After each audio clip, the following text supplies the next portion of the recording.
A couple of weeks ago, I was blessed by the arrival of Federations, an expansion we had been looking forward to for such a long time, bringing new mechanics. We were thirsting for those, and here it finally was. It was glorious. First, the galactic community, beautiful. Federations themselves, wonderful. But then, Paradox opened the curtain and finally showed them. Behold! My stuff. But the more I played and the more I saw, was this really it? Were these the only 18 origins added to the game? There could be so much more. Some of these are just civics being added into the origin system, even though it made sense. I started looking around. First, behind the building, the local dumpster. Nothing.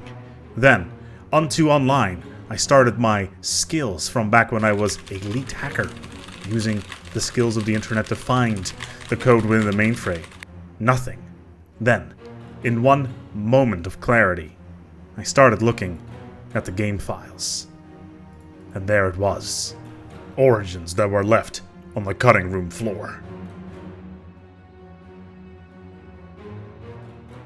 Game development is an art, and it is not uncommon for ideas not to make it to the final release of a game. There are just so many ideas going around within a floor during sessions of coming up with new mechanics, etc. And of course, a lot of stuff gets left on the cutting room floor. However, in some very rare cases, some of these things get a little bit further in development, especially when it comes to art assets and sometimes a little bit of text assets, just as descriptors, but the mechanics never really make it in. And Origins is no different.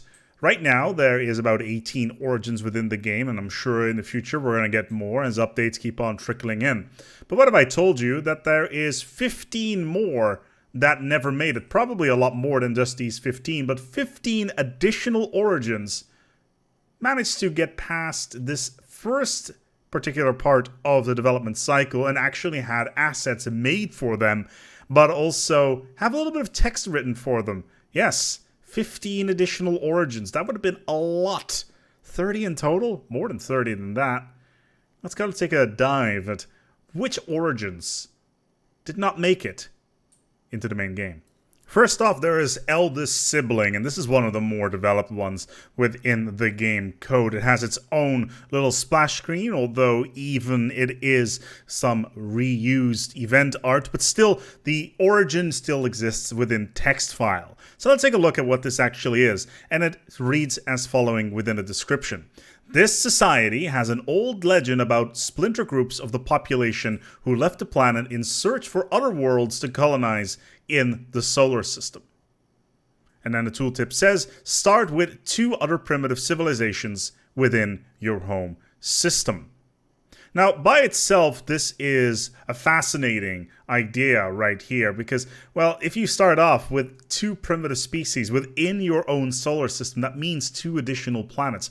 On paper, Eldest Sibling would have been incredibly powerful because, well, you could just subjugate those worlds depending, of course, on what kind of ethics you would have available to you, which I find fascinating. This is a really cool idea, having those worlds available within your own solar system and running with it. Of course, you could have started off with 3 size 10 planets and then basically having to take it from there. Very similar to how Void Dwellers work, except with just small planets. Very interesting, and I'm kind of curious that they did not move along with this. Of course, it's very focused on one solar system. It's very similar when it comes to other origins, such as resource consolidation, where you start off on a singular machine world, but still having that power of 3 worlds. I can understand why this one was cut, as it got removed pretty early on, I guess, but the text is still there, which I find curious. Then there is escaped slaves, and this is one that the developers have actually talked about in the past that did not make it into the final release of Federations. There is no text files for this, there is no art for it, just a single icon that is left within the game code for at least what I can see. However, basically the idea is this: you have escaped from a slaver ship, or your slave ship crashed on a planet, and you have 8 different types of pops on your world. That's a fascinating one as well. Starting off with 8 different species on one world. Of course, they did not originate from there, but still it would allow for a lot of very interesting biological engineering there. The real problem there would be is how do you select the species that you want to start out with? What kind of rules do you have here? Are these other species randomly generated? What kind of traits are they going to have? In the trait screen, can you individually configure all of these? And those are the kind of questions that you want to keep in the back of your head. Very complicated setup, but still extremely interesting because every single species needs different things. You could even have different planetary preferences on those species. And of course, who knows what kind of species rights they would have and what kind of ethics would apply to them. Are they all egalitarian because they were released from their species, or are they all going to have different approaches? Can we have militarists on one planet? Are we going to have scientists or materialists, spiritualists, egalitarian again, authoritarian, etc., etc., etc.? There's a lot of really cool things that you can do with this, and it's a shame that it never really went anywhere. So, yeah. Cool one. I would expect this one to come back at some point. Let's move on to the next one. Fratricide, the killing of one's own sibling. This one doesn't have any details left within the game code either, but the devs have, in passing, talked about this one as well. The idea is that your system would have a single tomb world in addition to your own world, and basically the idea was another species would have evolved in the same solar system and you would have killed them off in a sort of interplanetary war at some point down the line. And of course, there could be really cool events attached to this as soon as you try to colonize this world with bunkers, and God knows what would crawl out of these. A very strong RP scenario there. I'm really curious how this would have worked out in the long run, but I'm guessing it got cut at some point. So yeah, it's still tantalizing. It wouldn't really require a lot of effort, and I feel it got cut because maybe it was a little bit too shallow, or it would clash way too much with, say, the post-apocalyptic spawn, where of course you also spawn on a nuked out world. So yeah, another cool one. Very cool. Messiah cult. This is a really curious one because there is really no religious system within the game. A Messiah cult basically implies that there is some sort of god leader who is waiting for a Messiah to arrive, or at least a population who is waiting for a Messiah to arrive. It can be anything in this particular case, whether or not you still need to be fanatic spiritualist or anything like that. Nothing really in the text files about this one on what it was supposed to be. I'm really curious about this one. Feel free to leave your comments below about what you think this would have been. Maybe waiting for a character to arrive at your homeworld and getting a flat bonus about at the end when it arrives. Maybe. Or maybe a bad Messiah. Who knows? A sort of Damien-esque scenario. Very curious. I like these RP ones as well because you can really build a campaign around this. So yeah, not a lot that we know about this one. Let's move on. Then there is Narrow Escape. Again, not a lot of this one has been really found as far as I could see. This one only exists as a single file. Apparently, from what it looks like here on the iconography, is that your ship managed to escape, or your species managed to escape from a world at some point down the line, and basically went somewhere else. Who knows? Maybe you have a calamity that you just survive from. Very similar to Doomsday. And I would not be surprised that this was replaced with Doomsday at some point, because the process of escaping from a world is far more interesting than what happens after the escape. You want to play as the event and not the outcome of the event, even though I can imagine that playing in that post scenario is pretty cool. But again, Doomsday does cover a lot of those particular scenarios. So totally understandable that Narrow Escape did not make it, and not even any text files made it here either. Observed Evolution, yet again another origin that we only have iconography for. No graphics and no particular text files survive from this.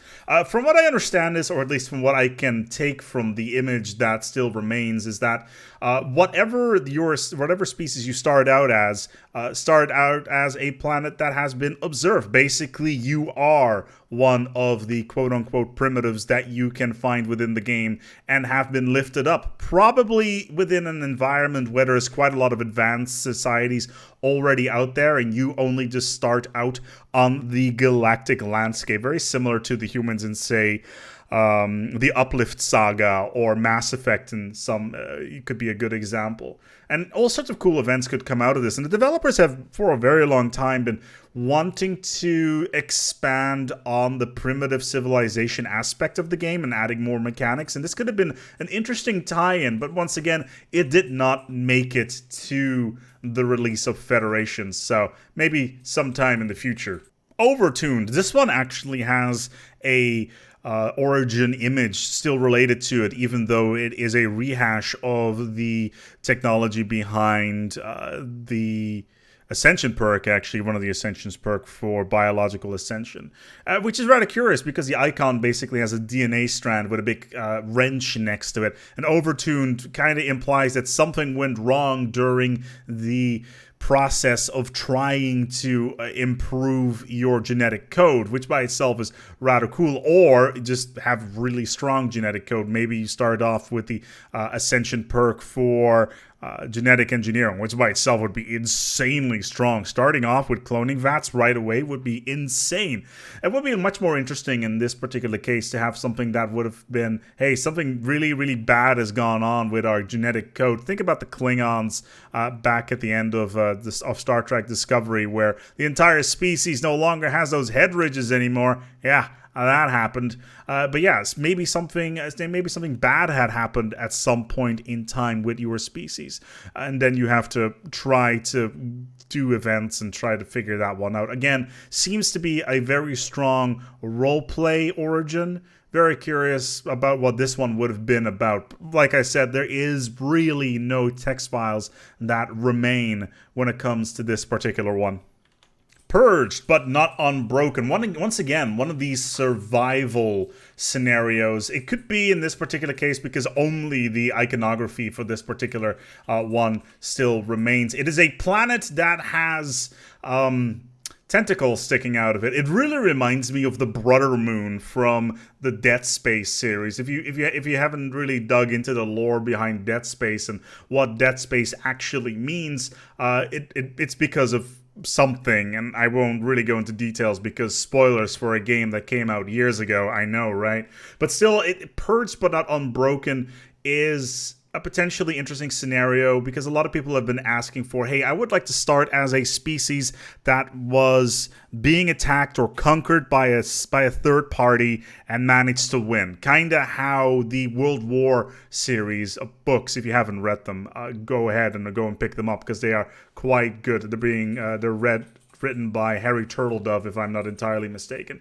And basically, the world gets invaded and the invaders get pushed back. And in this particular case, that could have been the case here as well. But then again, the tentacles on the planet kind of imply something horrible, hence the Brother Moon thing there. What kind of events would have been attached to this? I have no idea. I would have guessed that you would start off with massive devastation on your world with a lot of pops that can't live anywhere because, well, everything's been nuked into the ground. So that would have been an interesting scenario. But still, it's curious. I once again, I was really, really curious about how this would have gone down within the context of the game. And again, a very strong RP potential. Just thinking about it. There is so much that you could do with this particular scenario. Shroud Touched. This one, again, has event images still existing for it, and of course the iconography.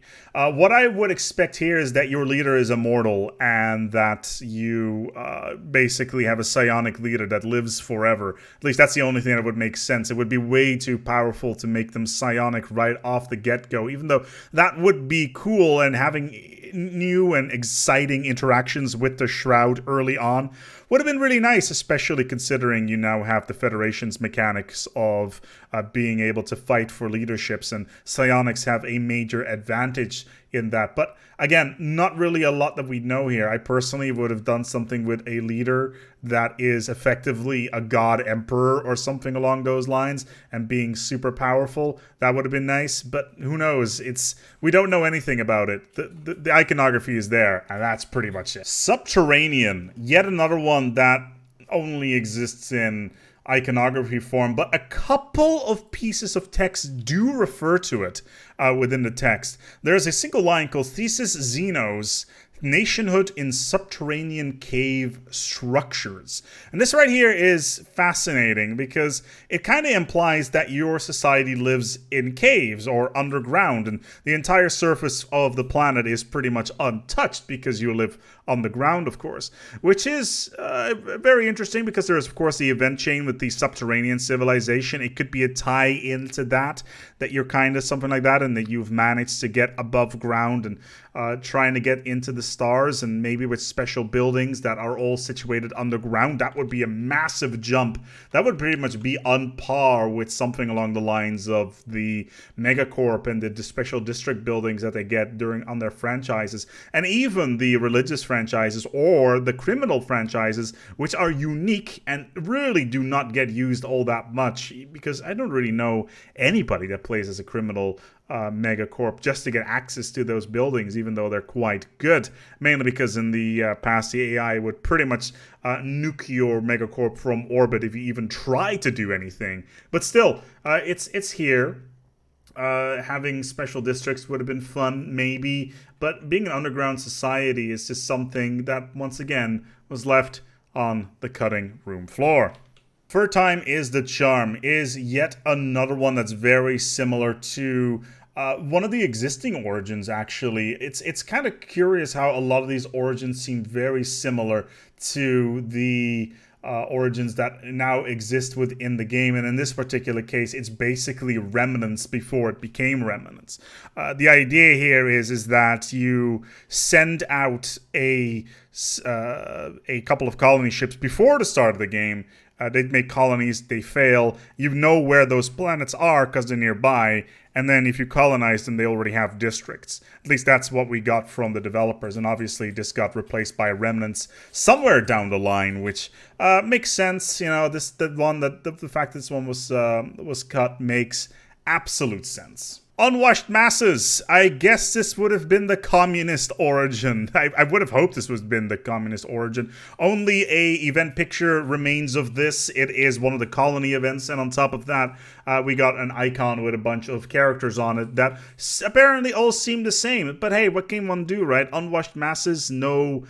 you can only be communist, maybe. Everybody has the same rights. And that would have been a very interesting start for the game. Hey, you can even run the communist-style voice actor with it. Would have been really cool. But yeah, it clearly didn't go anywhere and is still available within the text files. Rested from the week is... we don't actually know. It's a spanner. Or not so much a spanner. It's a giant wrench with something that looks like to be a butt or a planet. And we don't really know what it was. Maybe adopted by another species, maybe being uplifted technologically. Who knows? Cyborg implants. It could be many, many things here when it comes to this particular one. Again, only an icon exists for it, which is a shame, but still, it's your ideas below. What could Rested from the Week possibly be? Then there's Birth by Calamity. Apparently this one had to do with amoeba. Amoebas are being updated in the next patch, which is kind of cool. But something to do with Fluffy, everybody's favorite amoeba within the game. And maybe it would have been something with, I guess, everybody's friends with the local wildlife? We don't know. It would have been cool, only an icon remains. And finally, there is Covert Action. Covert Action, to me, appears to be an origin that was designed for a system that does not yet exist, which is, of course, a spy system that obviously is not within the game because the developers maybe want to develop it. And it does kind of imply that a spy system was maybe originally part of the Federation's update, but they just couldn't manage to squeeze it in because you need to allocate time and resources to other things, and maybe they just put it on the back burner for now. But this one clearly was part of some sort of espionage style thing, and maybe an empire that would have focused completely on being able to spy on you or on others, who knows. But still, another curious one. Really interested in this one, actually. This one is very, very specific on what it could potentially have been. Still, though, it's really weird to see some of these mechanics still surviving into the current version of the game, and that they're still hanging around in the folder structure of the Origin system. But yeah, there's so many of these that just makes me wonder, was there anything else cut at some point?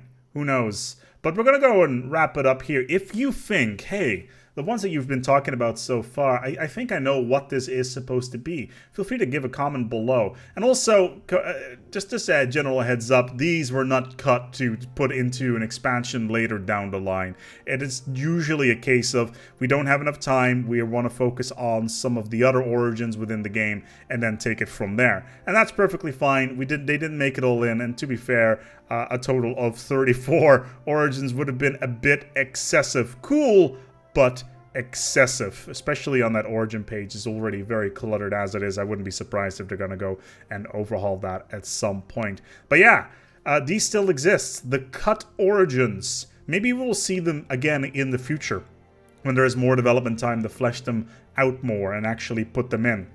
Who knows? But yeah, if you have any ideas, leave them down below in the comments. In the meantime, though, I want to thank my patrons for making this video possible. If it wasn't for you, well, I would probably be sitting inside of a cubicle, working my ass off every single day, 9 to 5, and not being able to make videos, because that's the thing that I love. And of course, my wife loves that as well.